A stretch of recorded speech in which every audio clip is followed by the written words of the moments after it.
vamos dar início a mais uma aula. E aí, vocês estão animados? Pronto, nós vamos começar hoje a nossa aula de História.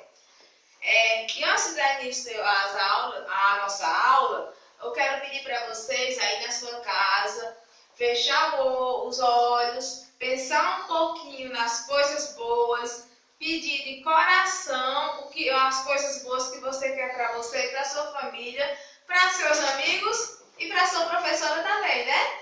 Então, na nossa aula de História hoje, nós vamos estudar aqui essa parte. Fique sabendo do livro de História, na página 59. Dando continuidade ao assunto que a gente vinha estudando, nós vimos estudando sobre a chegada dos portugueses no Brasil, falando sobre as aldeias que existiam, que existem ainda hoje. E hoje na nossa aula nós vamos falar sobre uma aldeia, especificamente sobre a aldeia Tupinambá. Essa aldeia ela tem várias curiosidades sobre elas. Foi a primeira aldeia do que fez parte e tem entre outras coisas que nós vamos falar agora na aula. Aqui na página 59 do livro de História, vocês pegam o livro de História na página 59 e podem olhar que a gente dá início aqui à leitura. Uma aldeia indígena Tupinambá, em 1554. Vários grupos indígenas, conhecidos pelos documentos encontrados, viviam nas terras do litoral. Entre eles, o grupo Tupinambá. Essa aldeia Tupinambá existe desde o começo, desde das primeiras aldeias. O Tupinambá fazia parte do grupo indígena Tupi-Guarani. Esse grupo possuía uma língua comum, conhecida como Tupi, porém não eram unidos e chegavam até mesmo a fazer guerra entre si. Eles tinham uma língua comum, mas entre as aldeias eles não tinham união, eles causavam guerra entre seus próprios povos. Os primeiros documentos que descrevem esses indígenas, seus costumes e suas aldeias foram feitos por Hans Stande. Eram xilogravuras. Xilogravuras gravuras de desenhos em relevo feitos sobre madeira. Então, Hans Stande, ele foi o primeiro, ele que escreveu os primeiros documentos sobre essa aldeia. E como naquela época ele não escreveu com a escrita, ele usou a xilogravura. Ele usou, que era um tipo de desenho feito na madeira. Ele desenhou a história dos índios Tupinambá. Eram feitas em xilogravuras durante o período em que ficou prisioneiro do grupo indígena Tupinambá, no ano de 1554. O Hans Stande, ele ficou prisioneiro, ele foi pego pelos índios Tupinambá e ficou prisioneiro, sendo prisioneiro deles durante muitos anos, muito tempo. E durante esse tempo que ele era prisioneiro dos índios, ele escreveu a história dos índios. Ele usou esse tempo de prisioneiro a seu favor e escreveu a história. Vejam como Hans Stande representou os lugares de uma aldeia Tupinambá. Aqui no final, na página do livro, nós temos uma xilogravura feita por ele, representando a aldeia Tupinambá.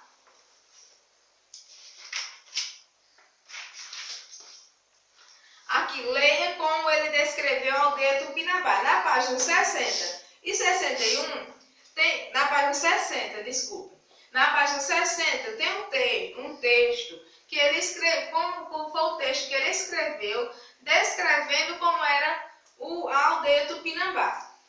Suas aldeias são construídas de preferência próximas a lugares com água, lenha, caça e peixe.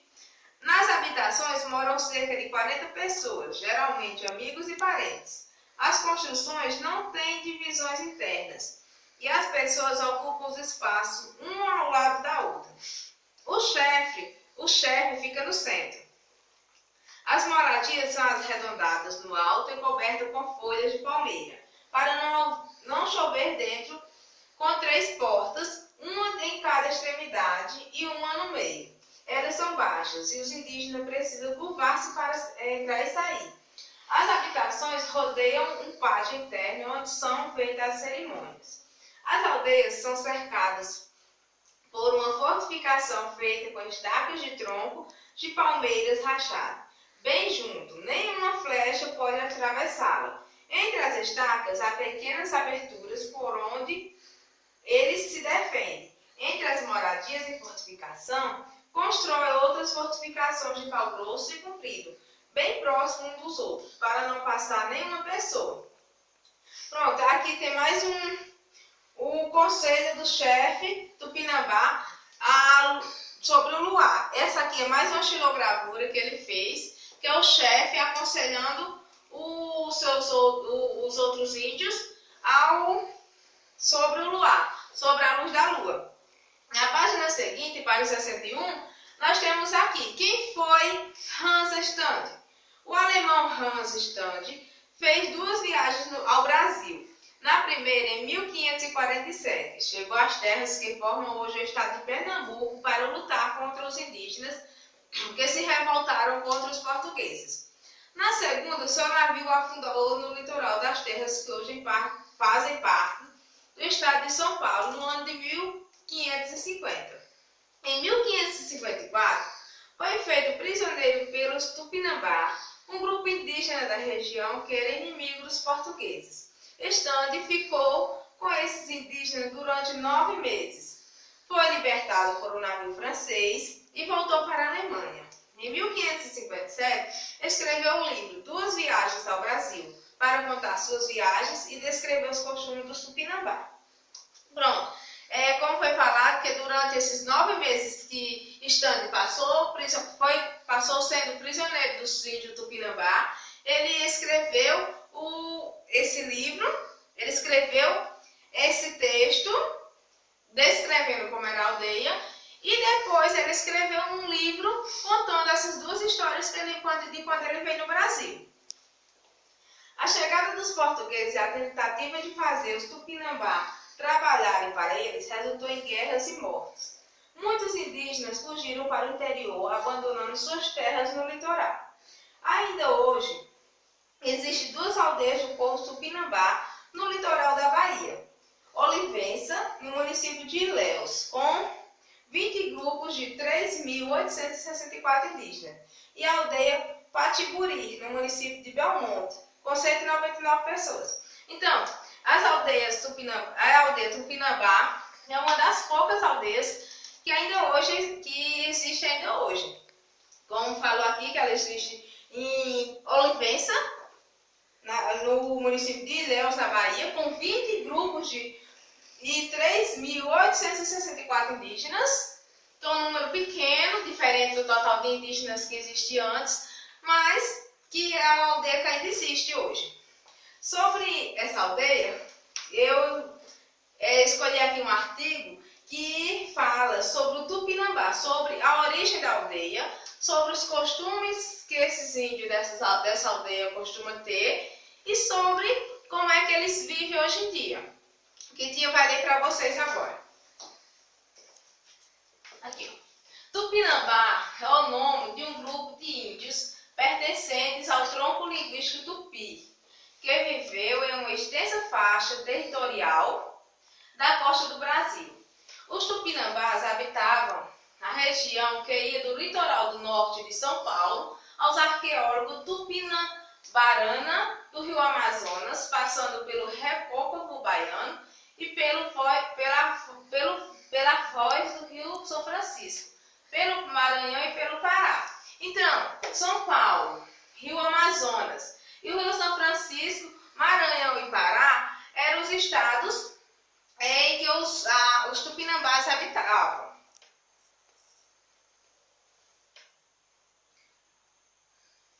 Durante muitos anos foram considerados extintos.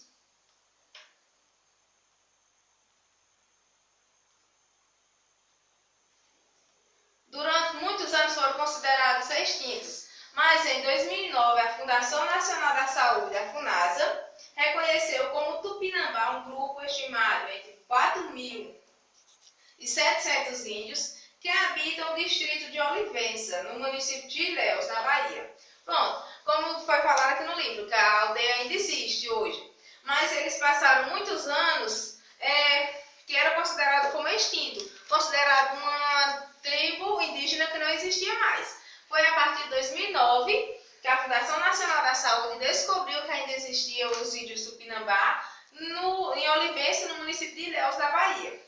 Esse grupo é reconhecido como Tupinambás de Olivença. Eles vivem como lavradores e pescadores. O reconhecimento foi acompanhado por demarcações do seu território. A terra indígena Tupinambá de Olivença, que ocupa também os municípios de Buerarama e Una. Tudo isso foi resultado de uma longa resistência desse povo às diferenças, tentativas de expulsões e roubo de suas terras. Isso mostra, essa aldeia que ainda existe aí hoje, mostra uma resistência forte dos índios, que eles tiveram desistência de lutar pelos seus direitos, para hoje ainda continuar existindo. Agora eu vou falar um pouco sobre os costumes. Os primeiros tupinambás moravam em habitações chamadas malocas e se dividiam em tribos. Cada tribo era formada por cerca de 6 a 8 malocas. Tinha aproximadamente 200 pessoas. Os tupinambás praticavam a caça, a coleta, a pesca e a agricultura. Um dos seus principais cultivos era a mandioca.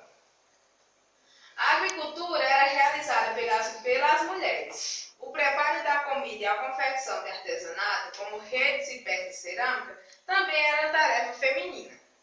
Os homens eram responsáveis pela caça, pesca, coleta, bem como pela produção de instrumentos de guerra, como arco, flecha e lança.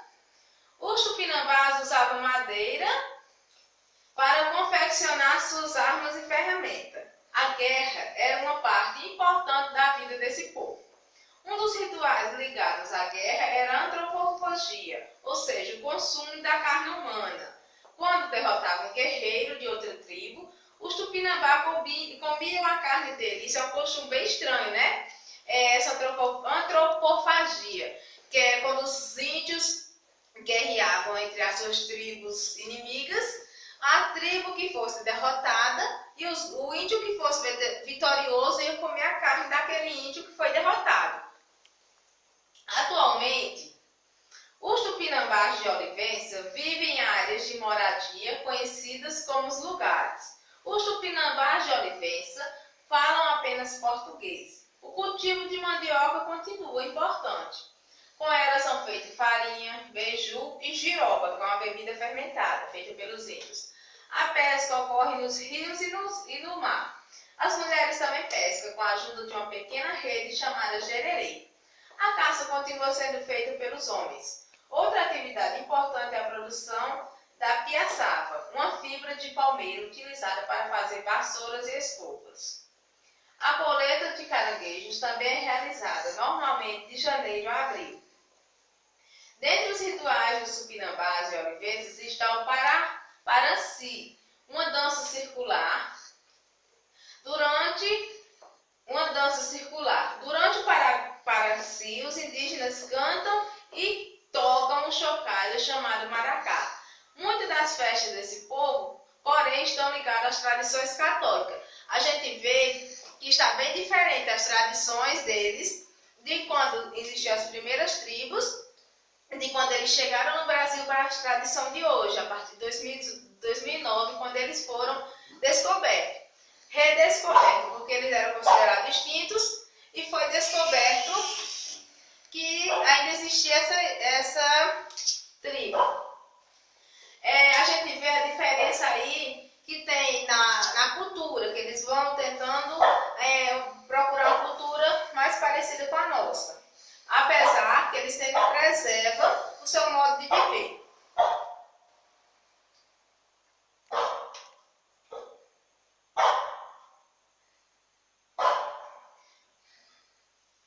Aqui, um dos principais relatos sobre os tupinambás foi feito pelo alemão Hans Stande, no livro Duas Viagens ao Brasil, que foi o que eu falei aqui no livro, na aula, que tem no livro de vocês. Que ele foi aprisionado pelos indígenas em janeiro de 1554 e ficou cerca de 8 meses na aldeia do chefe Cunhambebê, em Ubatuba, e estando acabou sendo salvo pelos franceses e levado de volta à Europa. Vocês estão vendo que tem aqui um menino muito danadinho querendo assistir a aula. E continuando aqui. Então, como que falou, esse Hans Stande, ele foi um alemão que descobriu, não que descobriu, mas que escreveu sobre a aldeia Tupinambá. E dando continuidade ao assunto, eu vou mostrar para vocês um vídeo bem legal que é sobre os índios Tupinambá.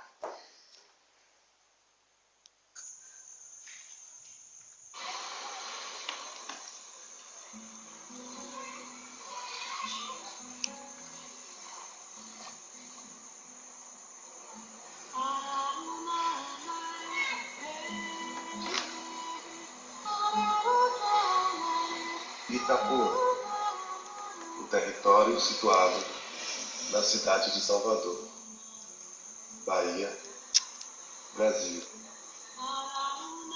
Um dos bairros mais populosos da capital baiana. O seu nome, de origem indígena da língua tupi, significa pedra que ronca. Já uma segunda versão da história diz que o nome Itapuã significa pedra de ponta ou ponta de pedra. Os moradores antigos contam que existia uma grande pedra na praia de Itapuã. Quando as ondas batiam nela, na qual havia uma fenda, se escutava um grande estrondo e mais pareciam roncar. A partir disso, os indígenas que ali habitavam passaram a chamar a região de Itapuã, Ita, pedra, e Puã, ronca, constituindo então o nome do lugar. Itapuã, a pedra que ronca.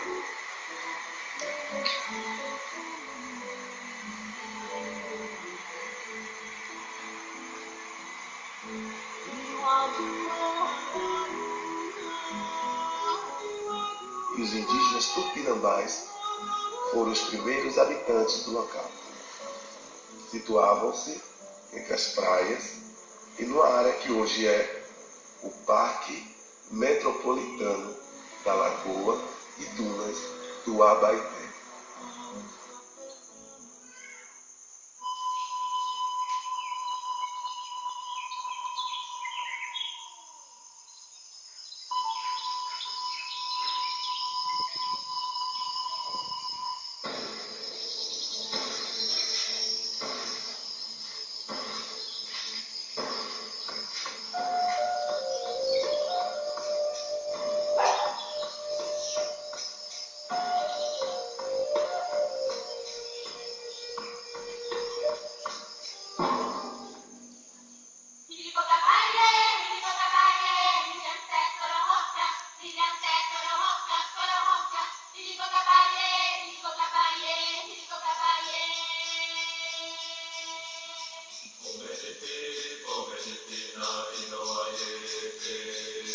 Os tupinambás é uma nação indígena que habitavam várias áreas do litoral brasileiro. As diversas tribos tupinambás possuíam uma língua comum, conhecida como tupi. Era a nação indígena mais conhecida de toda a costa brasileira pelos navegadores europeus do século XVI. No que se refere à etimologia da palavra, Teodoro Sampaio afirma que o termo Tupinambá significa descendente dos primeiros pais. Em sentido diverso, Eduardo de Almeida Navarro sugere a etimologia todos da família dos tupis. Os tupinambás ficaram conhecidos pela prática do canibalismo. Acreditavam que o consumo de carne humana trazia mais inteligência e coragem. Viviam em malocas, uma espécie grande de oca. Cada comunidade tupinambá tinha de 6 a 8 malocas, onde viviam cerca de 200 indígenas. Viviam da caça, da coleta, da pesca e da agricultura. Eles se alimentavam de peixes e tubérculos, como a mandioca e a horticultura. Culturalmente, a divisão do trabalho nas tribos era feita por sexo. Os homens cuidavam da caça e da pesca, e as mulheres faziam o trabalho agrícola, o plantio, a colheita, o preparo dos alimentos e o artesanato. Tinham muitos instrumentos de guerra, como arcos, flechas, machados e lanças. Esses artefatos eram feitos com madeira e pedra. Incentivavam o casamento avuncular entre tios maternos e sobrinhas ou entre primos.